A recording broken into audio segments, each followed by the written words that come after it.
A lot of his campaign promises were really appealing to young folks, to young people. He's really pro-business, he's really pro-safety. He's talked about doing some things that align with some of the things that Bukele did in El Salvador that have proven to be pro-safety, pro-economy, pro-jobs. We don't have the two-party system here, first of all, right? We've got a ton of political parties and coalitions and parties that merge into other parties and parties that change their names all the time and parties that disappear and new parties. And so there's a lot of parties. And then, the way it works here is that in the presidential election, if one person doesn't get 40% of the vote on the initial vote, then you have a segunda vuelta, like a second round. The police here are not code enforcers looking to generate revenue. They're just not.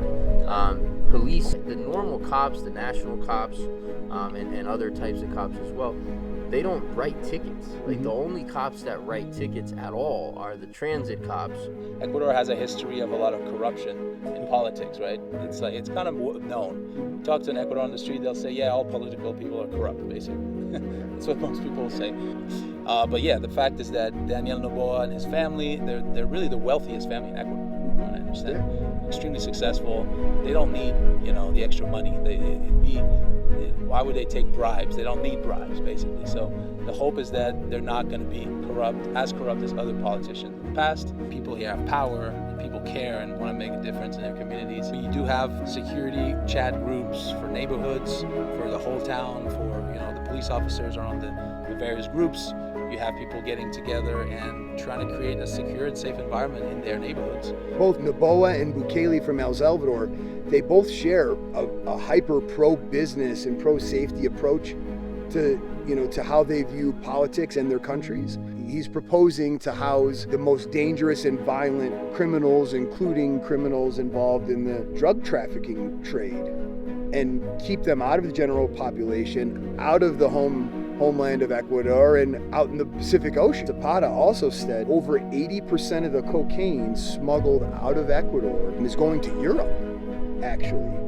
And he said it's going to Europe because the market right now is like $50,000 per kilo. It's double that of the United States.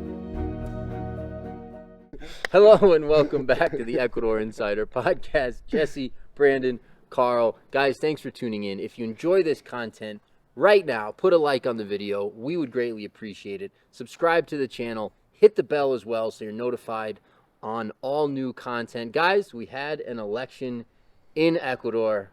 Who won? How did it go? We did. Carl, do you know who won? Do you know the two? Who are the two candidates? There was a runoff. One of the candidates was Luisa Gonzalez. From the party number 5. What are they called? I forget the name. Revolución Ciudadana. That was the old name, right? No, that's the new name. That's the new name. Revolución Ciudadana. Hasta la victoria siempre. And that party is left leaning, liberal, socialist, or what? Describe that party. They're what's referred to as the Correístas. They're basically the same party as Rafael Correa, who was previous president of Ecuador a few 6 years back, 8 years back, till 2016. Yeah, 2016. And there was Daniel Noboa from what is it? ADN? I don't even know idea. What is the Asociación Acción Democrática Nacional. Okay. Something like that. And his party is more center right leaning, conservative, or is that right? He refers to his party as central left, actually. Central left. Interesting. Okay. Yeah. And he won. Daniel Noboa won. Daniel Noboa. That's right. President-elect of Ecuador. That's right. Interesting. Yeah. Okay. No, really good. People are very happy. There were people cheering on the streets. You were having dinner and you heard them right. all over the country. But it was pretty tight. It was pretty close elections, 52 to 48% more or less. Yeah, like 4 or 5% difference. Yeah, 4 or 5% difference, which amounts to about 500,000 people difference. Interesting. What I've heard. Yeah. Mm-hmm. Yeah, and I don't want to go into this really, but I personally don't. I look at politics like a false dichotomy, especially like this two-party system anywhere globally. I kind of don't. Yeah, I don't even. I just think it's a false dichotomy. It creates divide. It separates people. It doesn't unite people in general. And now, yeah, obviously this for Ecuador, people are excited. Some people are not excited, but most people that I've talked to are excited. And like you said, we were, I was having dinner with Tiff. It was our 18-year anniversary. Wow. Yeah, she Amazing. put up with me that long. And as we were having dinner there at Mama Sylvia's, all of a sudden we started hearing all these horns, and there's a parade of cars coming through with flags, and people were excited, and people we knew. I mean, car after car after car, like Vilcabamba locals were Ecuadorians, like ecstatic about Daniel Noboa. And we should probably share a little bit about Noboa. He's the son of the richest family in Ecuador. His father has previously run for president, I think 4 or 5 times, unsuccessfly. He's also the youngest president in Ecuadorian history. How old is he? He's 35 years old. Wow. Yeah, he's a young, strapping, handsome young man in Ecuador. But he's going to be sworn in on November 25th. So he'll be sworn. He's president-elect. He'll be sworn in on the 25th. And it's interesting because he doesn't have a full term, right? He's taking over for the former president Lasso's term. So he's going to govern for 17 months through 2025, and then we go back to the traditional elections, presidential elections, and he'll have to run again should that be the case. So that's kind of interesting. Yeah, just to give a little background on that. So Lasso invoked the death cross a while back, which dissolved the assembly, gave him about 6 months of sort of rule without the assembly, followed by a special election, which we just had, hence the 17 months now of governance, and then a normal election. So, it's whatever happens, it'll be short-lived here, right, and we'll be doing this again soon. Yeah, one thing I found out that's interesting is the first elections before the runoff, there was that's when all the congressmen were elected, actually. So the first round, right, exactly, right, all the congressmen of the assembly were elected, and now the president. So Daniel Noboa doesn't have a lot of candidates from his party in the Congress. That's true. Yeah, right, for sure. Well, yeah, he doesn't have a parliamentary majority. So I think he has like 6 or 8 seats. Yeah, and look, Ecuadorian politics are not any of our strong suits. So we're just talking here. Some of this is off the cuff, but yeah, I mean, his party, which to my knowledge was not a big one. I don't know if I'm incorrect. Check me on that. But in my 10 years here, that's not a party that I saw advertised a lot, that I would see, frequently. And there's a lot of parties here. Sure. But I don't know that that's one of the bigger ones. It's kind of interesting. Like, he kind of came out of nowhere. Right. He was polling at like 4%. Yeah. Before, and then Villavicencio got killed, and then everybody thought that most of that vote would swing to Topic. And then he ends up winning the first round, or finishing in the top 2, which is a winning in this case, the first round. I think it's interesting because, again, I'm of the viewpoint it's a false dichotomy. But if this is real voting and people are really caring, and you look at the demographics of Ecuador, like, it's a very young country. It's the average age in Ecuador is like 24 or 27. It's don't quote me on it, but it's really, there's a huge portion of the population that's really young. Interesting. And Noboa, and we could touch on this, but a lot of his campaign promises were really appealing to young folks, to young people. He's really pro-business. He's really pro-safety. He's kind of, people have compared him to, like, oh, is Noboa going to be the next Bukele of El Salvador? Is he doing some of those kind of things? And we can get into some of his campaign promises. But you can make that connection. Like, he's doing some things, and or at least he's talked about doing some things that align with some of the things that Bukele did in El Salvador that have proven to be pro-safety, pro-economy, pro-jobs, which is awesome. So when Noboa tells that story to a really young population and they get excited, that, you can see things like that come out of nowhere when you get a big portion of the population that has to vote anyway, because it's mandatory, right? I mean, I don't know if you guys, maybe touch on, that's different. So again, that's something that when I think about elections coming from the States, it doesn't always dawn on me that, I have to remember that in Ecuador, the elections are mandatory, and it's dry, right? It's dry for a certain amount of days. They don't sell alcohol, and if the election is held during the work week, they get the day off. It's a holiday. It's a national. I think it's always Sunday. It's always Sunday. Yeah. Okay. Right. So those things that you're pointing out, they do change the dynamics a bit of the elections, because we don't have the two-party system here. First of all, right? We've got a ton of political parties and coalitions and parties that merge into other parties and parties that change their name all the time, and parties that disappear and new parties, and so there's a lot of parties. And then the way it works here is that in the presidential election, if one person doesn't get, is it 40%, I believe? 40%. One person doesn't get 40% of the vote on the initial vote, then you have a segunda vuelta, like a second round, from the top two candidates to see who's going to win.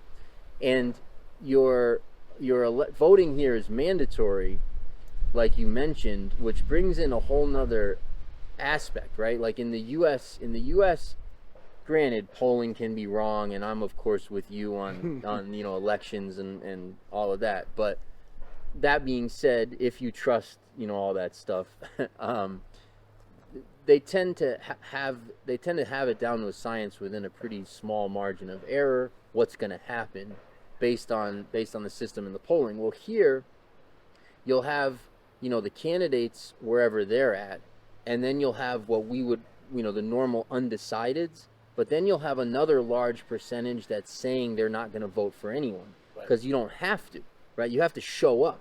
Oh, interesting. But you don't have to cast a vote for one candidate or the other. You can vote blank. Nulo, yeah, you can vote blank. So you'll have like another, you might have another like 10 or 15% of the population that vote could end up breaking one way or the other, in addition to the undecided population, the nulo vote, right? Yeah. Which, and this election, if you put any credence in any of this stuff, but this election definitely swung a bit towards Luisa Gonzalez, because she ended up only losing by 4, and a lot of the polls had her down significantly more based on the people who had already decided up until that point. Interesting, yeah. In terms of the nulo, I saw that on social media. I think it was real, but Yaku Perez was calling for his partisans to vote nulo this election. Whole party, that's right. The whole party, yeah. And I think, if I'm not mistaken, I think Konai was advocating that as well. Oh yeah, Konai. Yeah, which is like an indigenous organization, which is separate from the political party, but they're almost like, the people will kill me if I say this, but it's the right comparison. They're almost like the military. They're almost like the muscle extension of the political arm. So like, they're the folks that organize. I'm sure they do all kinds of other stuff. I'm speaking completely from ignorance here, totally admitted, but they're the folks, for example, that organize and march on Quito or close the roads or do things like that when that kind of action is happening. So yeah, they're the indigenous people. Well, they're that organization. I mean, I don't think, to whatever, I can't speak on this but to whatever degree that carries through to all the different communities and all that, I have no idea. I know there's definitely some dissension, in general in that. I heard that Pachacuti, the indigenous party, lost the most seats at the Congress this election. They're the ones who lost the most seats. Well, and that's interesting too, because Yaku Perez was like a serious candidate in 2000. Was it the last one? 20? Yeah, in 2020, and then in this round he was not at all. Sure. So he lost a lot of support. Yeah. Just to touch, I know you want to touch on some stuff which is actually more important, but just on this piece really quick. So this country, like, if you're interested in the actual politics, I feel like we should be on CNN right now. If you're interested in this kind of stuff.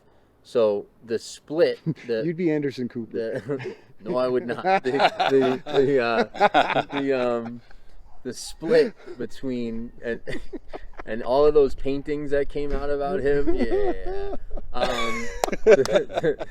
The split politically here, right? So first of all, like, liberal and conservative, just those definitions are definitely different here than they would be at home, but they carry some similarities. You mentioned political division. I think there's a lot less here than back home. People don't dislike each other over political beliefs. That's just not a thing here. But if you're curious about demographics and how all that stuff kind of breaks out here, it's basically the coast and largely the central coast and northern coast that tend to vote hard left, that tend to vote for the usually the Socialist Party, in this case Luisa Gonzalez. The Sierra where we live, I'm just looking at this here, so Loja province was 67% for Noboa. And that's not unusual for the Sierra. And then the Orient, the Amazonian region, is the same way. If you pull up Manabí, it would be flipped, maybe even more so. So Manabí is like the central coastal province. If you went up north into Esmeralda, same thing. It'd be like 70-80%, and I'll look it up. But yeah, for Gonzalez. Is there a particular reason?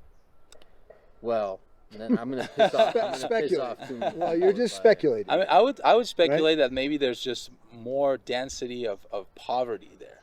Like there's just a lot of. I think that probably does have something to do with it for sure. Yeah. I mean, that's a pervasive truth anywhere in the world. Yeah. Right. So where poverty exists, where lower income people are condensed, the socialists win the vote. I mean, that's always been the case. That's kind of how it works. Like it's not a secret or a conspiracy theory or anything. Like that's just the reality. No, and Gonzalez, by the way, in Manabí got 66% of the vote. So basically the exact opposite of Loja.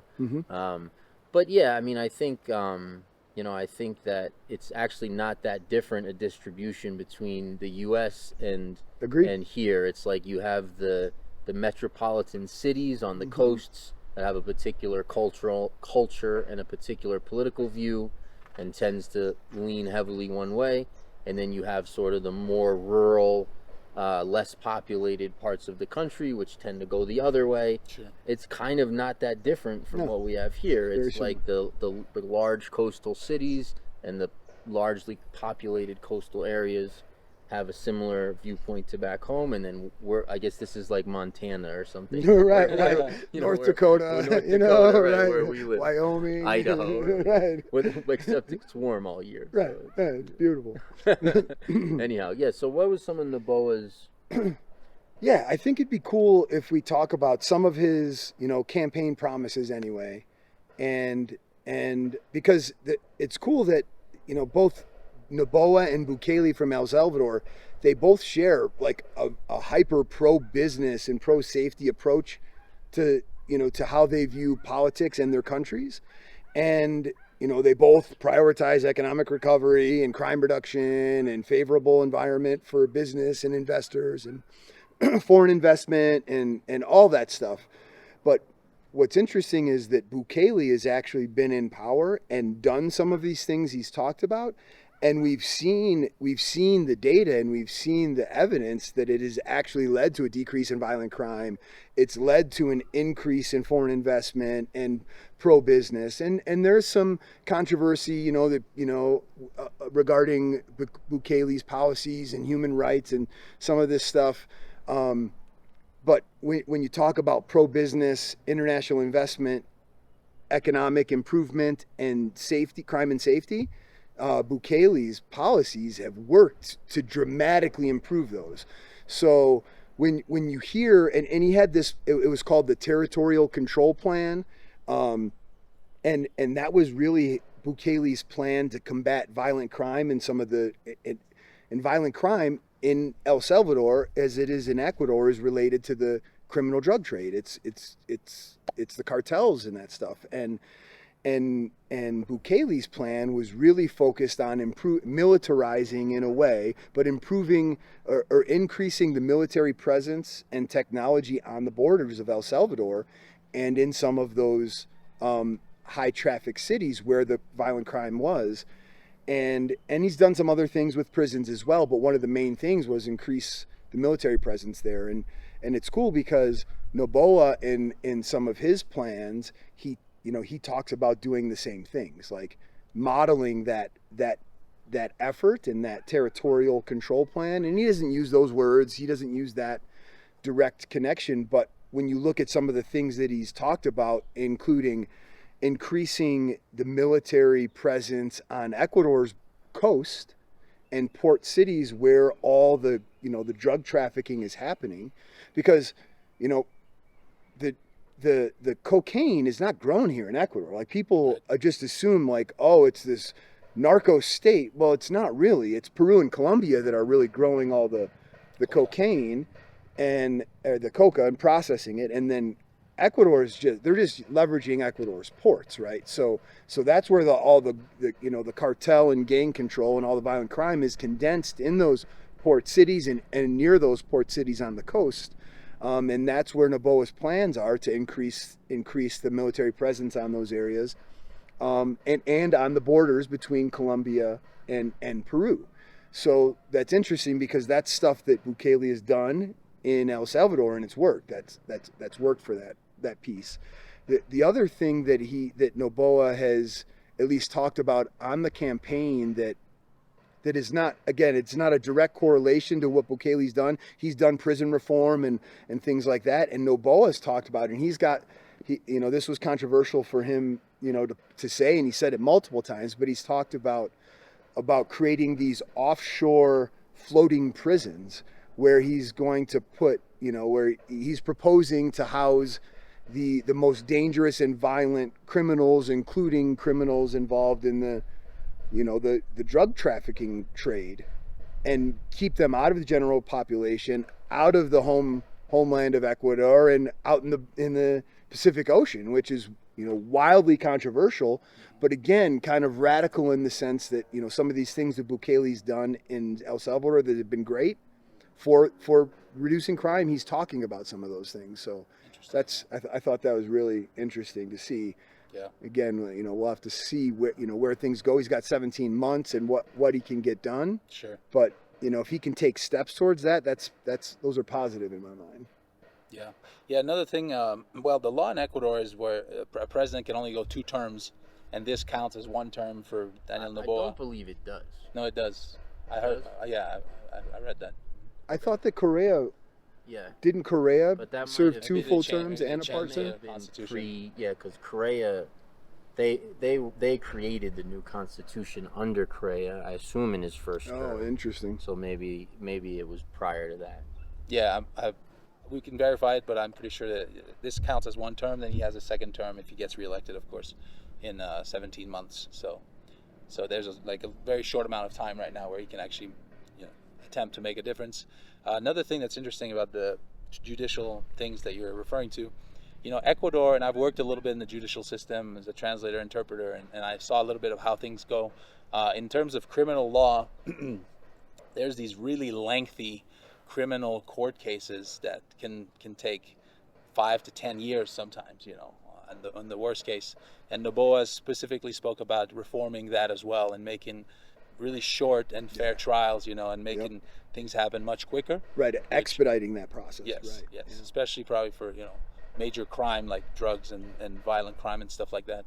And one of the things that I understand from the police here is if the criminal doesn't get caught within 24 or 48 hours, then they need to present a denuncia and there's an investigation, and that can be a super lengthy thing. That's why some criminals are not too worried, because they know if they can hide for a short amount of time and not get caught, they'll take a long time for them to be able to be put in jail.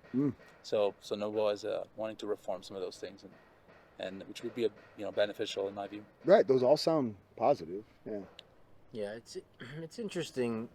There's a lot of things we could put in context there a little bit, but it's like Bukele, for example.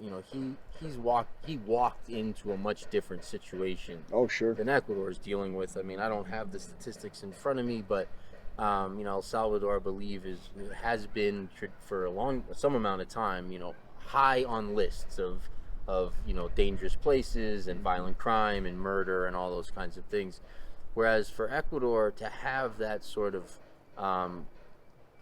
cartel element is new, right? Mm-hmm. This is I'm sure it's been here in some way, always to some degree, but to have the sort of violent crime from cartel activity spike as it has over the last year or 2 or whatever it's been, that's something relatively new to Ecuador, and so people here are looking for solutions to that, right? Because people here are used to a peaceful existence for the most part. This has been a country that's been extremely high on the safety, lists and the crime statistic lists for a long time. So it's a little bit of a different situation, but you don't, you would like to see that snuffed out, right? You would like to see that not increase. Sure. And I think certainly this election, to me, is certainly more likely to be favorable to see that happen than if it had gone the other way. Right. I would have been concerned if it had gone the other way, that a further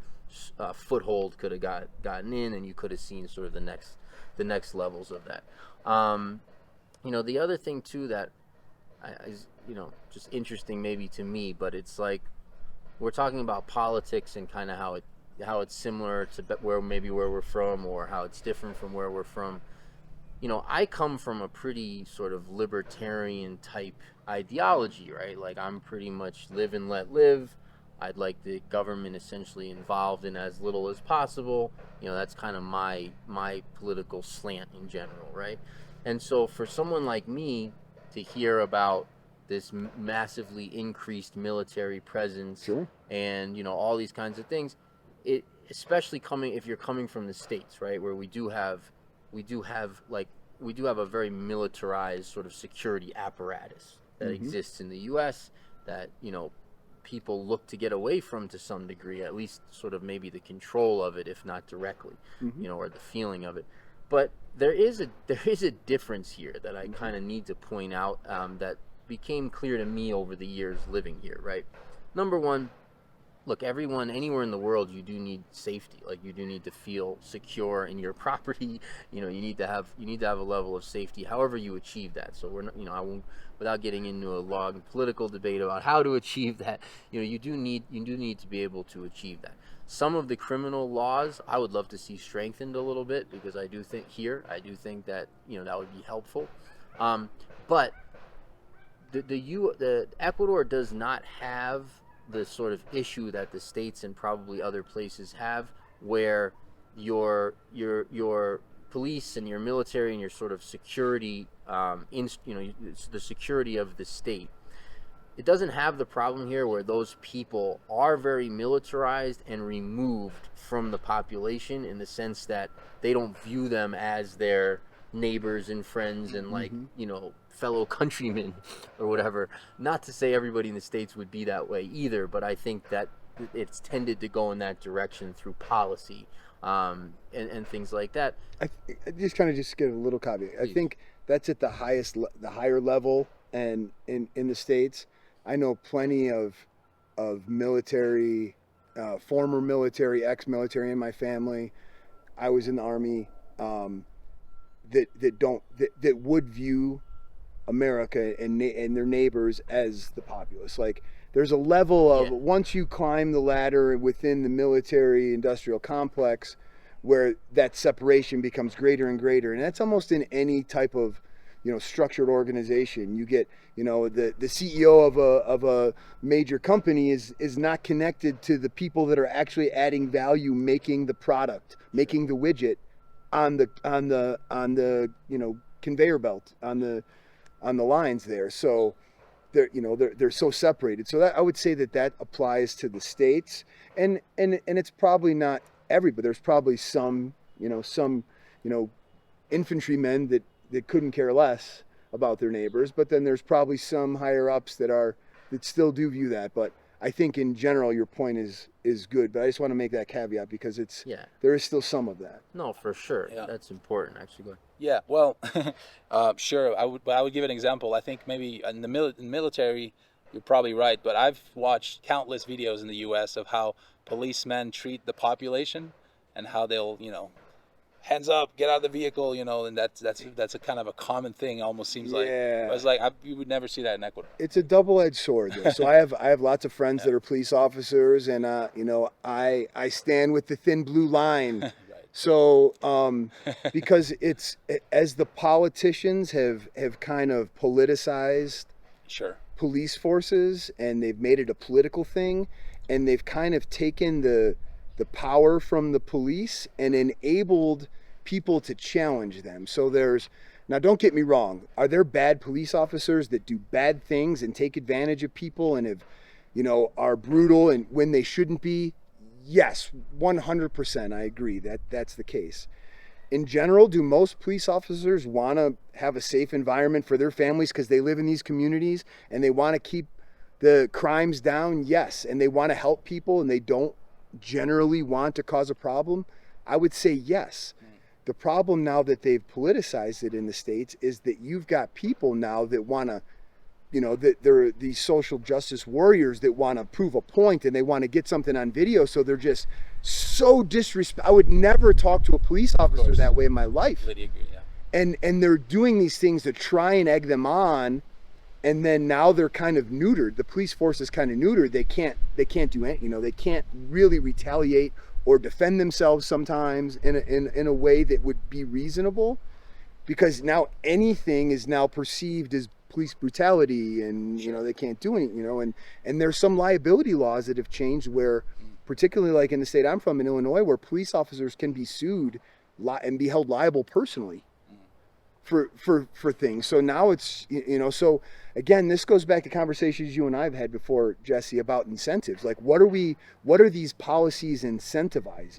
Right. So when you politicize a police force and you incent people to challenge the general populace, to challenge the police because they can get rich, they can get a lawsuit, it's a litigious society, and then you're incentivizing the police to not enforce things because now they can be held liable. Like, what do you think is going to happen? What's the outcome of that scenario?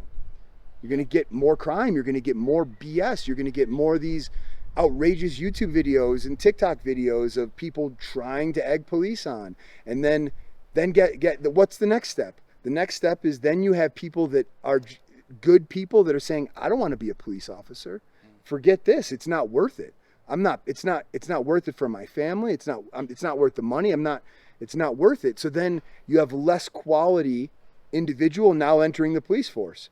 And you have that over a few rounds. What happens to your police force? Then you maybe have some thugs in there that are just like doing some of the things you said intentionally because these guys wouldn't be caught before. And I've got friends that were police trainers for 30 years, retired police officers, that are saying they can't believe some of the quality of some of the candidates they're getting in the academies now. They would never be allowed through 15 years ago, and now the best guys are guys that wouldn't even make the cut 20 years ago. So yeah, but I think just overall the police still has a little more power. Well, it has quite a bit more power in the U.S. than they do here in Ecuador. And as we've talked about before, when a police stops you and asks you for your driver's license here, they feel like it doesn't feel like there's a huge difference between them and us in a way here in Ecuador. They're part of the community. Right. Whereas if you see a police officer in the States, you're like, whoa, I'm in trouble now, kind of thing. It's a little different. There's a sense of that, yeah. No, and I think regardless of the whys, and those are interesting political debates for sure. But that difference to me is real in terms of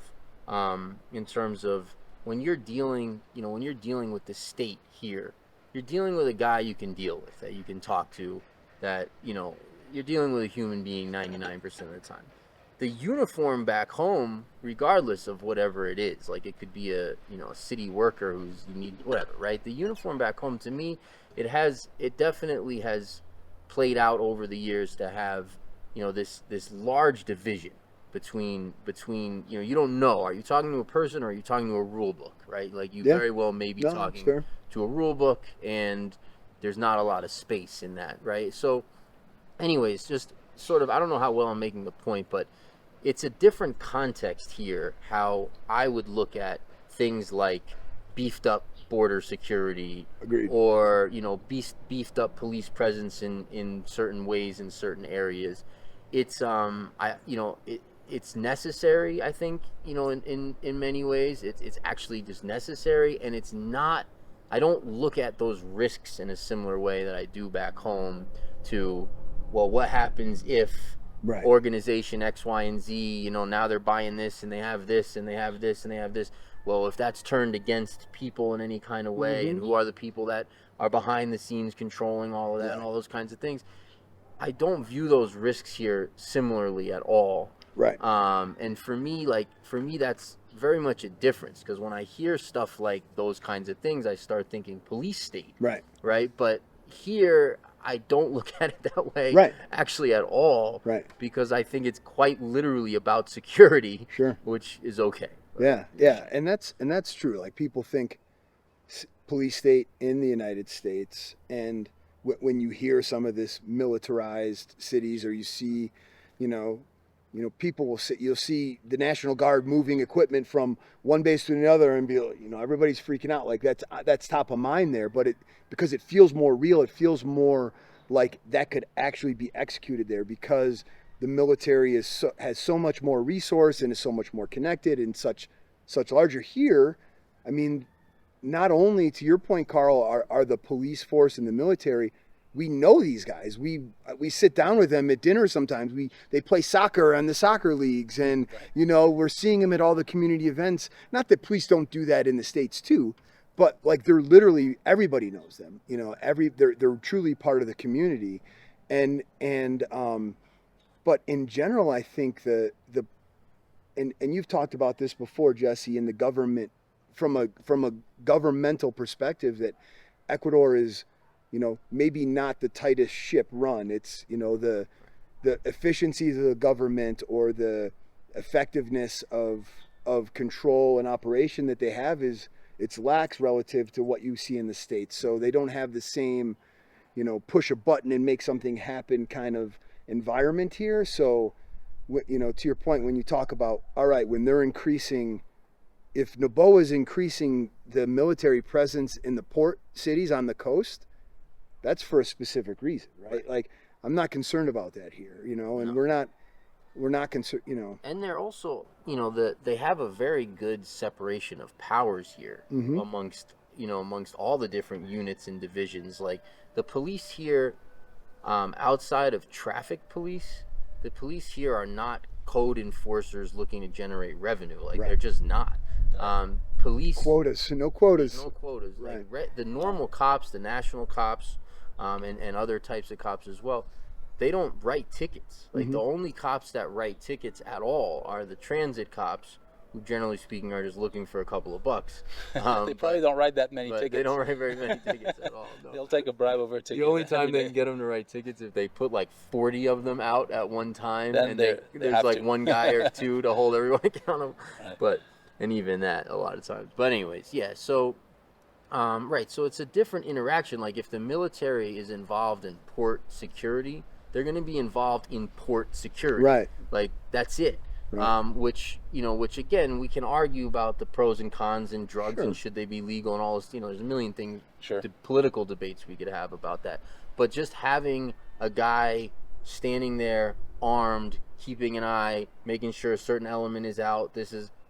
That's what he'll be doing, and mm-hmm. that, in my view, is not anything to be concerned with. Yeah, I read some interesting data from the Ecuadorian Interior Minister Juan Zapata, and he was saying, so it was about crime in some of these coastal areas where, like, literally the highest crime areas in Ecuador by far are these coastal cities. Guayaquil, Machala, Esmeraldas. Yep. So he had their most recent data was like, I don't remember if it was between 70 and 80% of these violent crimes were actually either known or convicted criminals already. Like, it was a stat I almost positive was on murders. It was basically almost all of the murders. 70-80% were. The victim was a felon, like a known criminal. Right, a known criminal, and they were connected to some of these criminal drug trades. Yeah. Right, not just like a petty criminal. Like, these were like the bad guys killing the other bad guys. Like, so it was wild. I didn't know that it was that high. Like, so you got this high rate in some of these cities, and the majority of those are these guys. So if you separate that, it's just interesting to think about. Super interesting. I mean, really, it's very confirming, right, of what it feels like to live here, because, we're reading in the international press about this spike in crime, and mm-hmm. even in Ecuadorian press about, oh, this took place, that took place. And if you were just following the press, that could seem scary, but our lives haven't changed in any way. You don't see any shift whatsoever in terms of safety in our lives. So it's very confirming of that makes complete sense. Right. That this is essentially whatever criminal element there is that's involved in drug trade through the cartels have some beefs. And that's how that goes. Yeah, and the other interesting thing related to that was, we talk about, we don't feel that where we live in Southern Ecuador, down here in the, this province, and most of the rural areas don't see that because the drug trade. Again, it's not grown and produced here and manufactured here, but it's exported from our port cities here in Ecuador. But it's not a drug population. It's not a recreational drug. It's not a trendy thing for young Ecuadorians to be doing cocaine. Like, it's not a thing like it is in the States. And that was one of the interesting things that Zapata also said, is that over 80% of the cocaine smuggled out of Ecuador is going to Europe, actually. And he said it's going to Europe because they get the market right now is like $50,000 per kilo. It's double that of the United States. Wow. So the coke's not even staying here. It's going to other places, which is wild. $50,000 a kilo, and he said that they're taking advantage of some of these impoverished fishing villages. They're getting young people. They're convincing these young men in these fishing villages, boys in some cases, to take their dad's fishing ships, their fishing boats, and load them full of drugs, and they're getting like $150,000.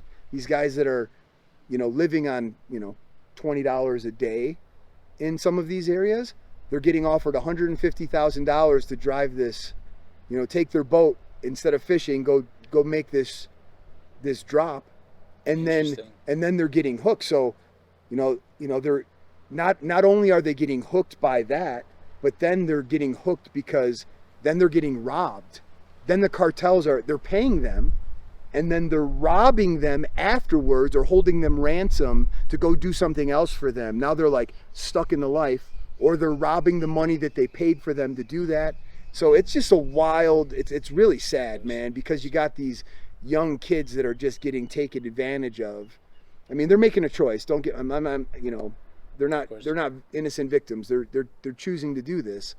But it's just wild to think about that there's that much money in it, and they're just, teasing people and then just destroying lives that way. Yeah, it's interesting. I never thought of that. I thought it would always go through the shipping containers on the major ports, but nope. Now they're saying there's a lot of scanners and it's a lot more controlled, and Noboa wants to implement even more of that. But I think Ecuador, like Lasso, already bought all these scanners to scan shipping containers for drugs and things like this. Of course, there could be bribery. I've heard something also that back in the days, I don't know exactly when, but there was only like 2 or 3 or 4 shipping companies in Ecuador, and they kind of had the monopoly, and now there's hundreds. So it's much easier to find a few that are sketchy and that are willing to, do things that are illegal. But it's interesting now that, because all throughout the whole coast, there's fishing boats. Yep. Every single small, coastal town, anywhere we go, there's always fishing boats. So yeah, and that stuff. If these small boats go and drop it off further, maybe on a shipping container, transporting boat or whatever. Yeah. Or wherever they go. That's interesting. I never thought of that. Yeah, and that's something Noboa talked about, having to come up with a plan to address. Like, that's not an easy one. Sure. With resource to truly address, but they're aware of it. They're game planning to figure out a way to help remedy that for sure. That's another piece. You talked about some of the cultural differences in those. So that's another piece that I was thinking too with law enforcement. Back home, you have this element of society that's just sort of pushing limits all the time, and you have sort of a very rebellious culture. I'm not saying that's good or bad. It just is. It is what the U.S. culture is to some degree, right? So you have people and kids, and you have that sort of just that element is part of the society, is part of the culture, and then you have these guys whose job it is to enforce certain laws and certain codes and so on and so forth. So you're gonna have that constant, you're gonna have that dance. Whereas you mentioned you don't have that element here in the society where people are, kids are off like graffitiing and stealing and smoking and beating each other up, and like you don't really have that. Not to say it doesn't exist. Yeah, you get the one-offs. It's not a trend. Yeah, probably in the major cities, there's like those gangs. They probably do some of that. No, stuff that's too. no. I'm like, again, right? I'm not talking about Guayaquil, for example, but like overall in the country. Sure. Like if you went into rural, U.S., you do have that for sure, right? And again, not putting a value judgment on it, but if you go into rural Ecuador, you've got like nice kids out in the fields, right? Helping their parents work and taking care of the kids and living a nice life. You mentioned the fishing villages. Like those guys have such a nice life. We've spent.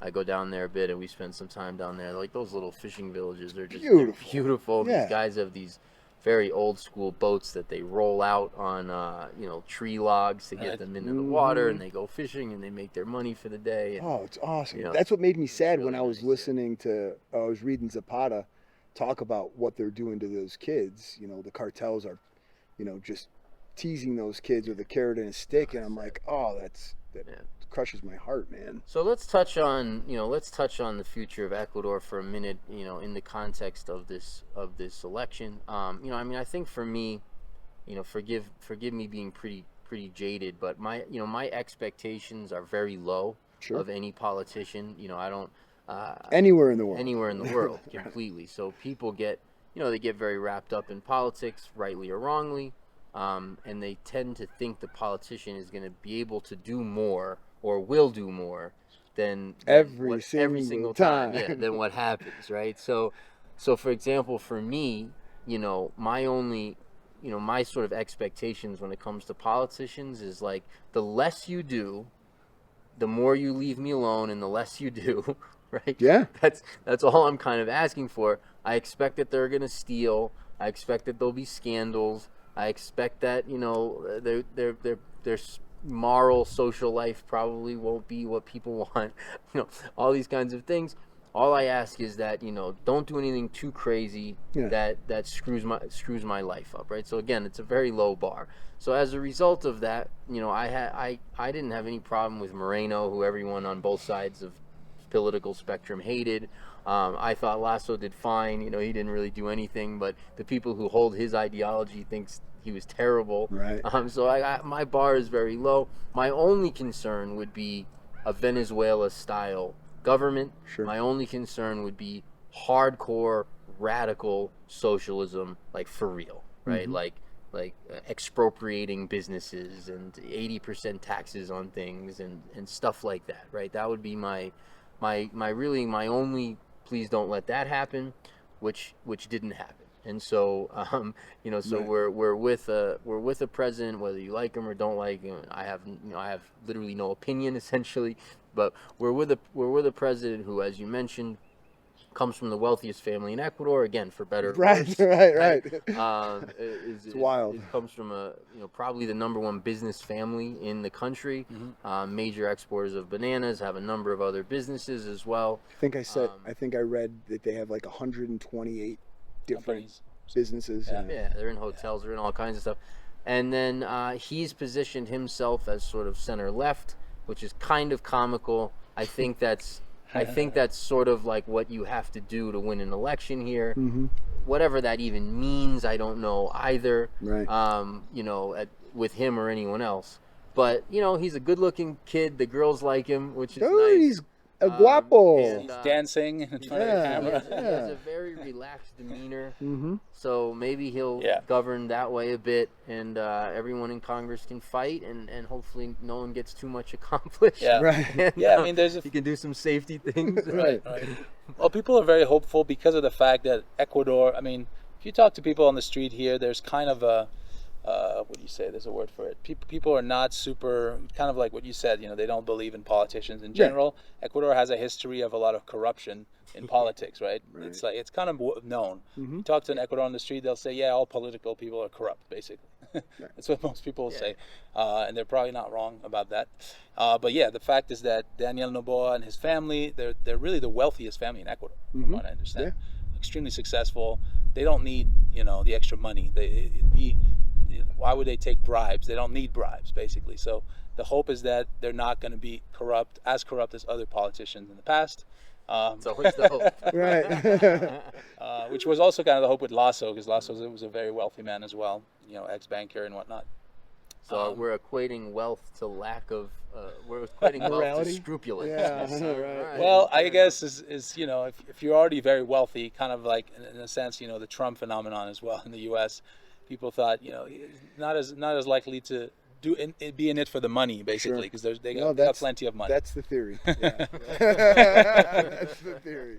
The other part that I thought was interesting is that Noboa's mother is also very well known. She was involved in a lot of social things in Ecuador. She was a doctor. She did a lot of I think she's part of some organizations that give free treatment to pregnant mothers and sick people and all that kind of things as well.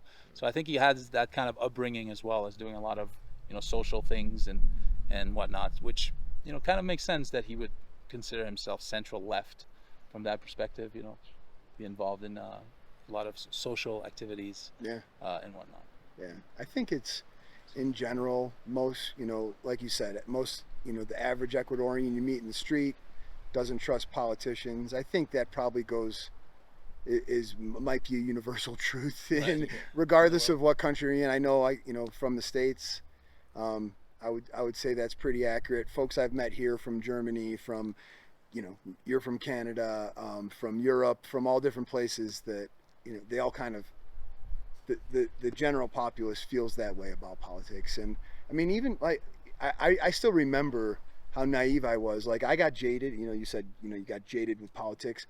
I was all in back in the day on Ron Paul, because I had just come out of like auditing my bank phase and seeing that, and he was talking about end the Fed and auditing the Federal Reserve, and he had all these like really awesome ideas in regard to how to have like a fiscally responsible government that was less overreach. Like a lot of the thing, a lot of the ideas you shared. And what you look for. And I was like all in. I had the Ron Paul shirts, and I was going to be a delegate. And then, it got to the point where when they pulled the chicanery at the convention, and I saw how corrupt the system was, I was like, that was it. That was like the end of the pipe dream for me. I'm like, that was my waking up to politics. And then now after you see that at that level, and you see how dirty it is, and it's like, they're all corrupt. And maybe there's, who knows? Maybe Ron Paul. Like, I haven't followed what he's done or what he did since I was kind of destroyed after that. So maybe he was dirty too. I don't know. I don't think so. But maybe, again, like, do all these politicians have that? So when you think about Ecuador, it's like, yeah, Noboa is saying the right things. He's talking about the things we care about: pro-business, pro-safety. Hopefully, those are universal truths that can get support, but we're kidding ourselves to think that it's just going to happen with a blink of an eye. Yeah, and part of it too is the fact that the Congress or the Assembly is very divided in multiple different parties. Right. So it's difficult to rule from that standpoint. I think the majority is still the Correístas, actually. Yeah, in the I Assembly. know Noboa 36 or 38 seats or something. Yeah. Okay, I know Noboa. You don't mean majority. You just mean that they have more than others. The next yes, party's candidates. Yeah. That's right. Assembly. Yeah.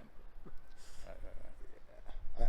This is just a side note. I wanted to share this. When you were talking about the graffiti and the in the metro areas, and the gangs and crime and drug trade in metro areas versus rural areas, and how you don't see it in the rural areas here. I grew up in Chicago in a metro area, in an area that actually I was just having this conversation. You remember the starter jackets? Yeah, sure. Yeah, the pullovers. I don't know if I told the story before, but have I?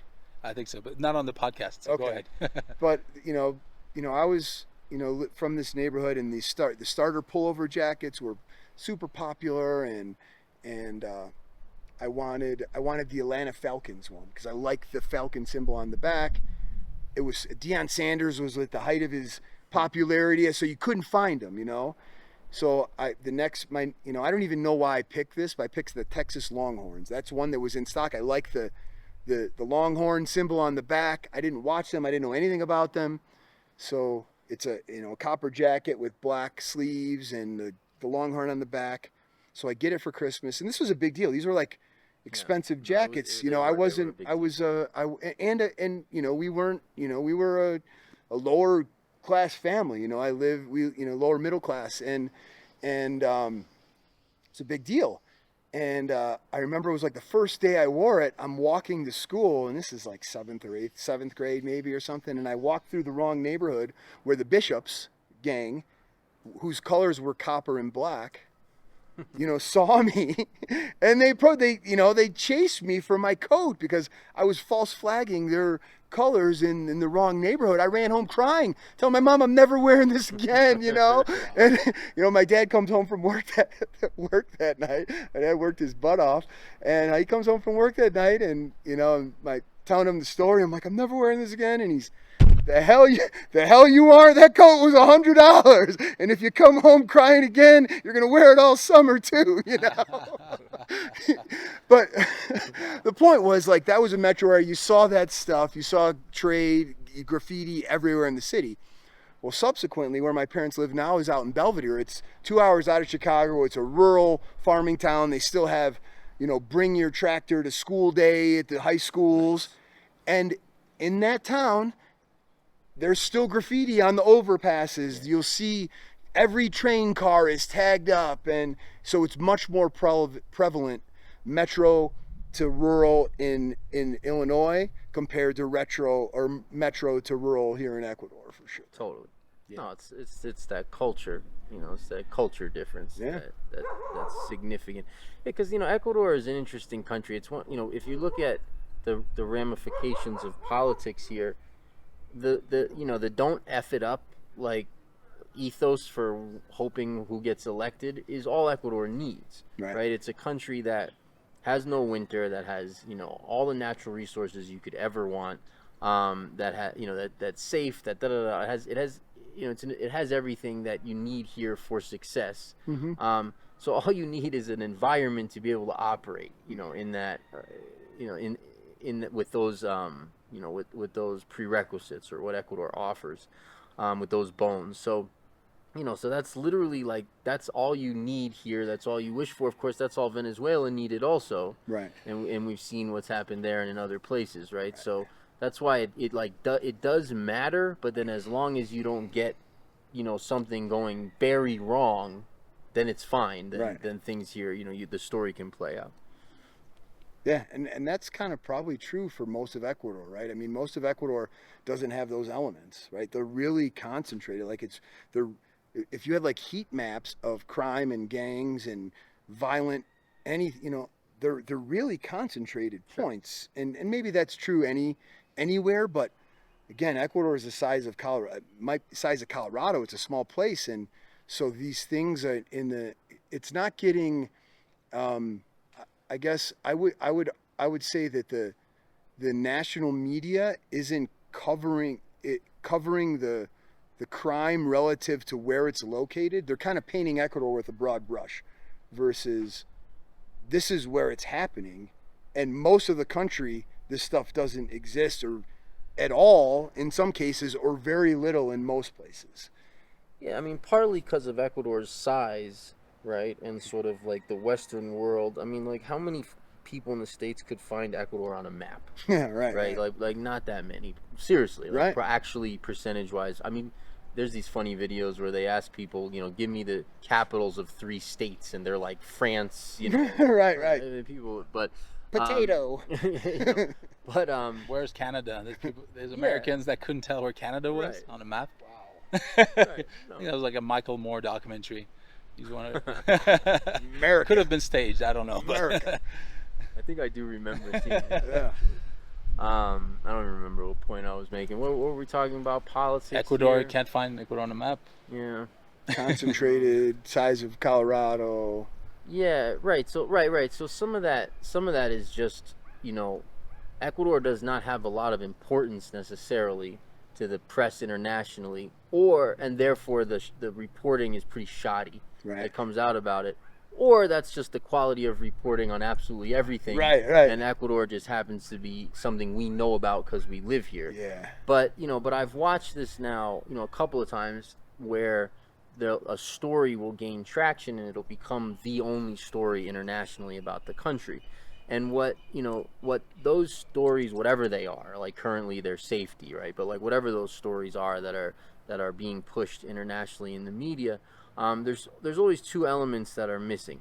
One is that clearly when you read anything about it, the people have no idea what they're talking about. Like I don't think they actually have somebody here. They don't have context. Who's actually like telling them here what's taking place. I think they're sort of getting headlines from headlines, or they're making a phone call and they're writing the most salacious story they can write, kind of thing. So you have that going on, and then you also have a situation where so what you also have here is you just have a situation on the ground in Ecuador that I've learned to appreciate over the years, which is just that things here get worked out. Right? So it's the faith in the Ecuadorian people, actually, at the end of the day, that keeps my concern meter when you hear things, that are going on, or you hear this rumor or that rumor, or you hear scary piece of news X, Y, or Z, that keep my fear meter squarely in the first quadrant, long before the red or any of that, because I've watched here now over the course of 10 plus years how some crazy things can get proposed. Some things can go in some weird directions. There's stuff that goes on like anywhere, and the political gyrations here are much faster than what I was used to. So you can have big swings, you can have big changes in rules, big changes in opinions. You can have large scale change here, especially when a political party can change. But at the end of the day, the actual population holds a tremendous amount of power, and they're sane. Yeah. They're not crazy. They know they want a simple, peaceful life. They want to mostly be left alone. If they can get a little help with a few things here and there, they're happy with it, and that's kind of where it is. And so when things get too out of hand, like, people step up and kind of push things back to where they need to be.